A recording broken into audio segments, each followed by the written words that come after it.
Diesel में sulphur की मात्रा अब कम हो गई है। कुछ लोग कहते हैं कि इथेनॉल मिला दिया है, कुछ लोग कहते हैं कि कुछ और गड़बड़ कर दी है। अब हमारे प्यारे डीजल इंजन्स का क्या होगा? उनका डर उस लेवल का है मानो ये 8 नवंबर 2016 की काली रात हो और 8 बजने वाले हों। 8 नवंबर 2016 कल से हमारे 500 और 1000 के नोटों का क्या होगा? 500 रुपये, 1000 रुपये के पुराने नोट अब केवल कागज के एक टुकड़े के समान रह जाएंगे। कोई पूछता है कि डीजल के लिए बेस्ट एडिटिव क्या है, कोई पूछता है कि मैं टूटी डाल लूँ और कोई पूछता है कि मैं कुछ भी ना डालूँ तो क्या होगा। तारीख गवाह है, 4 साल पहले मैंने आपसे ये बात कही थी। BS4 इंजन्स और BS4 फ्यूल इंडिया में बैंड है, इसका अब सेल नहीं हो सकता। BS6 जो फ्यूल है, जो डीजल है, उसमें सल्फ़र की मात्रा कम है। सल्फ़र क्या होता है कि चिकना पदार्थ होता है, ये एक ल्यूब्रिकेंट होता है, नेचुरल ल्यूब्रिकेंट होता है फ्यूल का।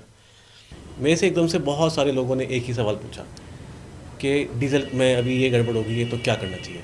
कोई 4 साल से कुछ नहीं बोला, एकदम से सब लोग बोले। तो मुझे लगा कि कुछ तो गड़बड़ है, या तो आई एम मिसिंग समथिंग या फिर कुछ गड़बड़ है।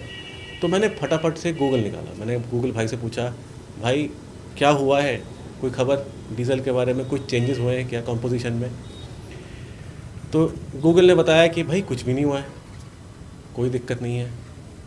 मैं हैरान कि ऐसा कैसे हो सकता है कि सब लोग एक ही बात कर रहे हैं, यानी दाल में कुछ तो काला है या पूरी दाल ही काली है। जब मैंने और थोड़ा सा सर्च किया तो मुझे पता लगा कि सडनली बहुत सारे सोशल मीडिया स्टार्स ने एक साथ एक ही बात बोली है कि भाई आपके डीज़ल में कुछ गड़बड़ हो गई है, आपके डीज़ल में से सल्फ़र बिल्कुल निकाल दिया है, एकदम से निकाल दिया, ULSD आ गया है जी। और भाई साहब आपका इंजन ख़राब होने वाला है, उसको बचाना है, तुरंत इस फला फला कंपनी का एडिटिव डाल लो, नहीं तो आप ही ज़िम्मेदार होंगे अपने डीजल इंजन्स के लिए, आपके इंजेक्टर्स बिल्कुल ख़राब हो जाएंगे।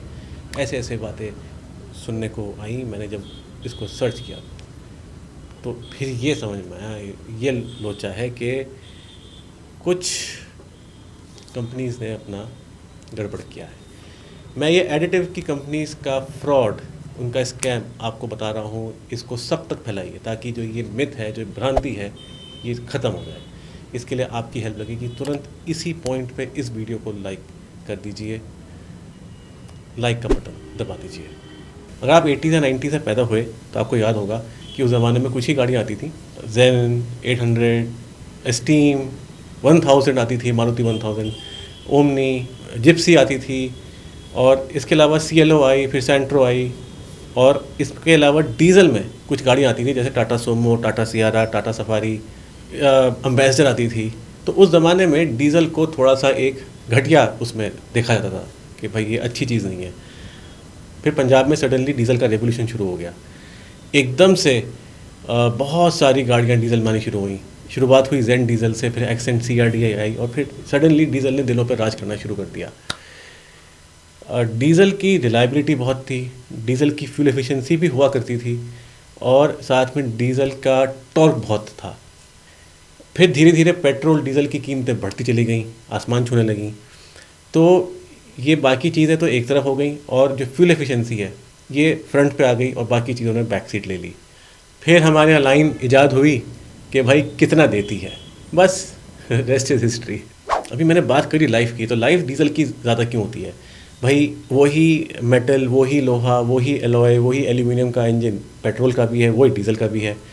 और आपने सुना होगा, ये भी कहते हैं कि भाई CNG इंजन की लाइफ कम होती है, बहुत कम होती है। तो ऐसा क्यों? ऐसा इसलिए क्योंकि जो फ्यूल है वो अलग है। जहाँ एक तरफ CNG बड़ी करोसिव होती है, पेट्रोल से पेंटर्स, जैसे जो पेंट करते हैं, स्प्रे पेंट करते हैं, उसमें पेट्रोल को एज अ सॉल्वेंट भी इस्तेमाल करते हैं, थिनर तो करते ही ऑफ कोर्स। और वहीं जो डीज़ल है उसको एज अ ल्यूब्रिकेंट की तरह इस्तेमाल किया जाता है। कई जो सर्विस स्टेशन होते हैं, आपने देखा होगा कि वहाँ पे लोग डीज़ल से धोते हैं गाड़ी, उसको लगाते हैं ताकि एक ल्यूब्रिकेशन आए, एक सफाई आए। डीज़ल जहाँ एक तरफ ल्यूब्रिकेंट है, पेट्रोल उसी जगह पे एक सॉल्वेंट है। डीज़ल के अंदर सल्फ़र है। सल्फ़र एक पीला एलिमेंट है जो कि चिकनाई देता है। सिलेंडर पिस्टन के अंदर जाके जब ये बर्न होता है तो ये वहाँ पे लुब्रिकेशन देता है और इंजेक्टर्स को भी लुब्रिकेट करता है जब इंजेक्टर्स में से पास होता है। इनफैक्ट पूरा फ्यूल सिस्टम को ये लुब्रिकेट करके चलता है, पंप को भी लुब्रिकेट करता है और बाकी जितने भी पाइपलाइंस हैं सब चीज़ें उनको भी लुब्रिकेट करता है। इससे इंजन कम घिसता है, उसके अंदर जो घिस है वो कम हो जाएगी और जब वो कम घिसता है तो लाइफ बढ़ जाती है, सीधी सी बात है। दूसरा, जब वो कम घिसता है तो उसका जो लॉसेस हैं, जो खुद से लड़ने का जो एक एनर्जी लगती है उसके अंदर, वो कम हो जाती है। जितना आप फ्यूल बर्न कर रहे हो वो अधिकतर बाहर निकलता है, व्हील्स पे आता है, ना कि खुद से लड़ने में ही निकल जाता है। जैसे वो कहते हैं ना कि कुछ लोगों को घर में नहीं लड़ना चाहिए, घर में लड़ेंगे तो अपनी एनर्जी बर्बाद हो जाएगी, ठीक उसी तरीके से सल्फ़र अपने आप में लुब्रिकेंट नहीं है। ये मेटल में मौजूद निकल से कंबाइन होके एक नया एलॉय को बनाता है जिसको हम बोलते हैं यूटेक्टिक एलॉय। अब ये यूटेक्टिक एलॉय क्या है? यूटेक्टिक एलॉय का मतलब है कि अपने आसपास के मेटल से जल्दी मेल्ट होने वाला ये मेटल है, उनके साथ ये मिल के एक चिकनी सी नई परत बना देता है। सल्फ़र मतलब मेटल्स के साथ कंबाइन होके बनाता है ये, और गर्म होके ये उसको मेल्ट करता है जल्दी अपने आप को, और फिर उससे बनता है। तो वो जो नई लेयर बन गई उससे चिकनाई आती है। तो जहाँ एक और इंजेक्टर्स को और फ्यूल सिस्टम को डायरेक्टली चिकना करता है, सिलेंडर पिस्टन को ये यूटेक्टिक लेयर बना के चिकना करता है, डायरेक्टली नहीं करता। बस इतना ही रोल है सल्फ़र का। और सल्फ़र को अगर आप अभी इस समय मिस कर रहे हो तो आप ये मान के चलिए कि उससे आपका नुकसान भी हो सकता है। एक तरफ तो मैंने फ़ायदे गिनाए, इसके नुकसान भी बहुत हैं। 95% सल्फ़र तो एग्जॉस्ट हो जाता है, जो कि वातावरण में जाता ही है। जो बचता है वो केवल 5% है। ये जमा सल्फ़र जो कि इंजन में बचता है, ये एसिड में कन्वर्ट होता है, एसिड में। और एसिड में कन्वर्ट होके ये जो मेटल्स हैं उनको बहुत भयंकर तरीके से करोड करता है। तो एक तरफ जहाँ फ़ायदे हैं वहाँ नुकसान भी है। इनफैक्ट आप यकीन करें कि फ़ायदे कम हैं, नुकसान ज़्यादा हैं सल्फ़र के। अच्छा, एक बात और है कि जैसे आजकल ये ULSD चल रहा है जिसमें कि डीजल की मात्रा कम है, इसको कम करने के लिए जो हम प्रोसेस करते हैं उससे डीजल की कैलोरीफिक वैल्यू भी कम हो जाती है, डीजल की ताकत भी कम हो जाती है। 1% का फ़र्क पड़ता है, 99% वैसी है। अब इसका रिप्लेसमेंट विदेशों में जहाँ स्टैंडर्ड्स हाई होते हैं, हमारे भी स्टैंडर्ड्स हाई हैं, ऐसी बात नहीं है, पर उनके यहाँ स्टैंडर्ड्स जल्दी हाई किए जाते हैं। ये जो डेटा है सबूत है। वहाँ पे जब सल्फ़र को रिमूव करते हैं डीजल में से, तो वहाँ पे ऐड किया जाता है एक ल्यूब्रिसिटी रिस्टोरेशन केमिकल। जो ULSD हमारे यहाँ अभी आप देख रहे हैं डाला जा रहा है, ये इनके यहाँ बहुत पहले से है। और इनके यहाँ कोई गाड़ी नहीं ख़राब हुई, इतने सालों से चल रही हैं, कुछ नहीं हुआ। क्यों नहीं हुआ? क्योंकि ये लोग जब भी सल्फ़र रिमूव करते हैं तो एक साथ में ल्यूब्रिसिटी रिस्टोरेशन प्रोसेस भी करते हैं। अपने यहाँ भी एक कंपनी है जो कि ल्यूब्रिसिटी रिस्टोर करती है, उसका मैं नाम अभी नहीं बताऊंगा क्योंकि ये वीडियो स्पॉन्सर्ड नहीं है। आपको पता करना है तो डिस्क्रिप्शन वाले लिंक से कनेक्ट कीजिए, आपको पता चल जाएगा। क्योंकि ये केमिकल डाला जाता है सल्फ़र निकाल के, इसीलिए विदेशों में आपने नोटिस किया होगा कि डीजल की प्राइसेस पेट्रोल से कहीं ज़्यादा होती हैं। तो लुब्रिकेशन 2 जगह चाहिए, एक चाहिए पिस्टन सिलेंडर में और एक चाहिए इंजेक्टर में। इन दोनों ही जगहों पे लुब्रिकेशन आप बड़े आराम से रिस्टोर कर सकते हैं अगर आपके डीजल में पहले से रिस्टोर्ड नहीं है तो, और कोई साइड इफ़ेक्ट भी नहीं होगा। इंजेक्टर के लिए मार्केट में बहुत सारे एडिटिव्स आते हैं, लाइन लगी हुई, मैंने सारे रिव्यू कर रखे हैं, आप देख सकते हैं। पर मैं आपको बार बार एक बात कहता हूँ कि शॉप पे जाके लीजिए, दुकान पे जाइए, थोड़ा चलिए और लेके आइए। ऑनलाइन साइट से बचिए क्योंकि उसमें आपको ये नहीं पता कि आप ले क्या रहे हैं और आपको मिल क्या रहा है। ड्राइवर्स पे हमारे यहाँ कई सारे टेस्टेड एंड ट्राइड प्रोडक्ट्स हैं। प्रोडक्ट्स तो बाज़ार में मिल जाते हैं, लेकिन उनको टेस्ट करना, उनको ठीक से चला के देखना, हर एक के बारे में अपनी राय कायम करनी, ये एक अपने आप में प्रोसेस है। तो यही हमारी एक ख़ास बात है। आप हमारे से ले सकते हैं, लिंक डिस्क्रिप्शन में है। इंजेक्टर्स का लुब्रिकेशन आप एडिटिव से कर सकते हैं, जब वो पास होगा तो लुब्रिकेट करता चलेगा, कोई दिक्कत की बात नहीं है। इंजन के लुब्रिकेशन के लिए बहुत आसान सा तरीका है, बहुत ही इजी तरीका है। आप सोचोगे कि इतनी बात करी, इतना आसान तरीका है। कुछ नहीं करना, सिर्फ अच्छा तेल डाल दीजिए, बढ़िया तेल, बढ़िया इंजन ऑयल। हो सके तो जो बेसिक ऑयल्स आते हैं, जैसे एच से एक आता है, एस से आता है, इन सब के ऑयल से बचिए। उनसे बेटर ऑयल्स आते हैं, उनके जो ब्लेंड होते हैं उनसे बेटर ब्लेंड्स मार्केट में अवेलेबल होते हैं। साथ में अपना इंजन साफ़ रखिए, अपना ऑयल साफ़ रखिए, और एक ऐसा एडिटिव डालिए जो कि मॉलीबेडनम बेस्ड हो, जो कि बोरॉन बेस्ड हो। बहुत सारे आते हैं। इनसे क्या होगा कि एक आपके इंजन के अंदर एक लेयर बनेगी, लेयर की से घिसाई कम होगी, तो जो आपका डीजल का जो सल्फ़र है जो वो गायब हो गया, उसका जो भरपाई है वो ही दोनों केमिकल्स आराम से कर देंगे। मैं किसी भी एक ब्रांड नेम का नाम नहीं ले रहा हूँ क्योंकि वीडियो स्पॉन्सर्ड नहीं है। ये सारे ही केमिकल्स अलग अलग ब्रांड्स में हमारे पास अवेलेबल हैं। ड्राइवर्स में आप आइए, आपका स्वागत है। सिर्फ थोड़ा सा खर्चा करना पड़ेगा आपको, तो कोई दिक्कत की बात नहीं है। अगर आप फिर भी डीजल में सल्फ़र को मिस कर रहे हैं तो कोई बात नहीं, आप सल्फ़र को इंजन ऑयल में शामिल कर सकते हैं। ऐसे एडिटिव्स आते हैं जैसे कि जिंक डाई एल्काइल थियोफॉस्फेट, इनको डालिए तो इंजन में वापस सल्फ़र रिस्टोर हो जाती है, इंजन के अंदर, इंजेक्टर्स के अंदर नहीं। इसके अलावा लेड डाई थियोकार्बोमेट्स और इवन मॉलीबेडनम डाई थियोकार्बोमेट्स भी डाल सकते हैं इंजन के अंदर। सल्फ़र इंजेक्शन के लिए भी सारे प्रोडक्ट्स ड्राइवर्स पे अवेलेबल हैं। जैसी गाड़ी है वैसा उसका पूरा कॉम्बिनेशन हम आपको बना के देंगे। ऐसा नहीं कि भाई गंजे को कंघी दे दी, ऐसा नहीं कि भाई आपको एक अनसूटेबल प्रोडक्ट दे दिया। जो बिल्कुल करेक्ट सूटेबल है, जो कि पता है कि काम वाकई में करता है, वो ही आपको सजेस्ट करते हैं, वही देते भी हैं।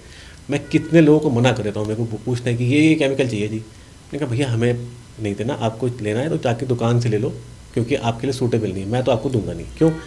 आपको देंगे फिर आपको रिजल्ट नहीं मिलेंगे, फिर डिससेटिस्फैक्शन मुझे पसंद नहीं है। फिर आज का हॉट सवाल कि क्या सल्फ़र की जो कमी है उसको बैलेंस करने के लिए मैं इंजन ऑयल में टूटी मिला दूँ?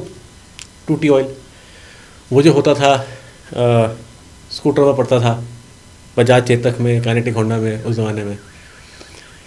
सवाल तो बहुत बढ़िया है, लॉजिक भी बहुत बढ़िया है। टूटी दरअसल इंटरनल लुब्रिकेशन करता है। जब वो फूकता है तो तेल छोड़ता है तो लुब्रिकेशन करता है, और यही करना भी है। लेकिन यहाँ पे एक कैच है। आपको याद होगा टूटी एक वाइट स्मोक दिया करता था, सफ़ेद रंग का स्मोक। बजाज वगैरह में एक सफ़ेद रंग का धुआं आया करता था, क्योंकि वो तेल जो है, ये वाला तेल टूटी ऑयल, ये फूकता था। अब हमारी गाड़ियों में लगा हुआ है कैटालिटिक कन्वर्टर। आप BS6 गाड़ी में BS4 डीजल भी नहीं डाल सकते, नहीं डाल सकते। ऐसा नहीं कि इंजन नहीं झेलेगा, इंजन तो झेल देगा, लेकिन जो उसका कैटालिटिक कन्वर्टर है वो नहीं झेलेगा। सारा कचरा ये आपका DPF में जाके इकट्ठा हो जाएगा, उसको चोक कर देगा। सवाल का जवाब आपको मिल गया होगा कि मैं क्या कहना चाह रहा हूँ। DPF की आपकी ऐसी की तैसी हो सकती है अगर आपका जो धुआं है उसमें जाके अटक जाए। अगर निकल गया, पास हो गया, तो बहुत अच्छी बात है। आपके इंजन की जो वाल्व्स होती हैं, ये चिकटनी शुरू हो जाएंगी, चिपक जाएगा उसमें। टूटी आप डालते थे पेट्रोल इंजन में, ये डीजल इंजन है बाबू, पेट्रोल नहीं है। अब क्योंकि ये पेट्रोल नहीं है तो फ़र्क है। पेट्रोल मैंने आपको बताया शुरू में एक सॉल्वेंट होता है, इसीलिए बताया था कि सॉल्वेंट होता है, डीजल सॉल्वेंट नहीं होता।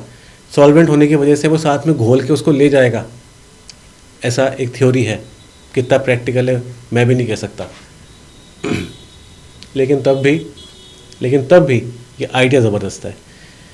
इसके साथ हमें 2 केमिकल्स ऐड करने होंगे, एक नैप्था सॉल्वेंट और दूसरा 2-इथाइल हेक्साइल नाइट्रेट। 2 केमिकल्स ये ऐड करने होंगे, तो ये जो इक्वेशन है कहीं कहीं बैलेंस हो सकती है और अक्सर हो जाती है। अगर ऑयल डालना है तो नैप्था सॉल्वेंट और 2-इथाइल हेक्साइल नाइट्रेट, इसके बारे में मैं अलग से एक वीडियो बनाई हुई डिटेल में डीजल एडिटिव्स पे, उसमें मैंने इसको पूरा डिस्कस किया हुआ है। क्योंकि जो ऑयल है वो कंबस्शन को इनहिबिट करता है, प्रमोट नहीं करता, इनहिबिट करता है। तो इसके लिए हमें उसको इक्वेशन को बैलेंस करना पड़ेगा। हमने इन सब की कैलकुलेशंस कर रखी हैं कि किस में क्या पड़ता है, कौन से इंजन में कितना क्या पड़ेगा, और आपको चाहिए तो आप आके ले सकते हैं, लिंक डिस्क्रिप्शन में है। तो मैंने आपको पूरा सॉल्यूशन दे दिया विद एग्जैक्ट केमिकल नेम्स, सब कुछ, सारा मैंने उसका कच्चा चिट्टा खोल दिया, सारे राज खोल दिए, सारे केमिकल नेम्स बता दिए। लेकिन क्या इस समय पैनिक होने की ज़रूरत भी है? क्या कुछ हुआ भी है? आइए देखते हैं। 2010 में सल्फ़र रिड्यूस हुआ था इस लेवल से इस लेवल तक, फिर रिड्यूस हुआ 2017 में, ये देखिए आपके सामने है। फिर 2020 में रिड्यूस हुआ, तब मैंने आपको वीडियो बना के बताया था कि भाई रिड्यूस हुआ है, तब मेरी बात किसी ने सुनी नहीं आज। तो हुआ ड्रामा, लेकिन किसका? मार्केटिंग का और किसका? प्रमोशन का।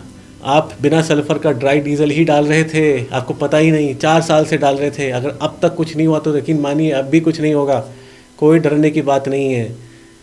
रियलिटी ये है कि अगर आपकी गाड़ी 4 साल से ठीक चल रही थी तो यकीन मानिए आज भी ठीक चलेगी, आगे आने वाले वक्त में भी ठीक चलेगी। नज़रिया बदल लो तो नज़ारा बदल जाता है। इसी ख्याल के साथ मैं पुलकित कुमार आपकी इजाज़त चाहता हूँ अगले वीडियो तक। उम्मीद करता हूँ ये वीडियो आपको पसंद आई हो, वर्दी ऑफ योर टाइम लगी हो। आपके समय के लिए और आपकी व्यूअरशिप के लिए आपका बहुत बहुत धन्यवाद।